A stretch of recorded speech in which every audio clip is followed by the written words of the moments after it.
జయశంకర్ భూపాల్పల్లి జిల్లా గణపురం మండలం Chelpur Kakatiya thermal power project ప్రధాన గేటు ముందు విధులు బహిష్కరించిన రెండవ రోజు ఆర్టిజన్ కార్మికుల నిరవధిక సమ్మెకు దిగారు. విద్యుత్ సంస్థలో పనిచేసే ఆర్టిజన్ కార్మికులను కన్వర్షన్ చేయాలని గత కొంతకాలంగా కార్మికులు డిమాండ్ చేస్తున్నారు. ప్రభుత్వం స్పందించకపోవడంతో రాష్ట్ర వ్యాప్తంగా ఆందోళన చేపట్టారు. కేటీపీలోని 10 సంఘాలకు చెందిన 823 మంది కార్మికులు ఆందోళనలో పాల్గొన్నారు. దీంతో ఆర్టిజన్ కార్మికులు విధుల్లో లేకపోవడంతో మొదటి దశ 500 మెగావాట్ మేము ఆర్టిజన్ నుండి కన్వర్షన్ చేయమంటున్నాం. ఆర్టిజన్ నుండి రెగ్యులర్ ఉద్యోగులు మార్చమంటున్నాం. ప్రభుత్వం మీద ఎలాంటి ఒక రూపాయి భారం కూడా పడదు.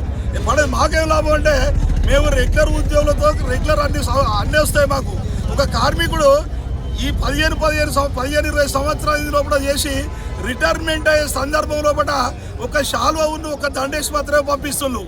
మా యవ్వనము, మా యుక్త వయసు మేమంతా ఈ ప్లాంట్కు సేవ చేసి వృద్ధాప్యంలో రిటైర్మెంట్ అయిన తర్వాత దిగి ఇంటికి పోదామంటే ఒక శాల్వ దండేసుకొని పోతున్నాం.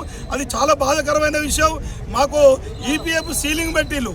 First grade, second grade, third, fourth వాళ్ళకు ఒకటే ఉన్నది.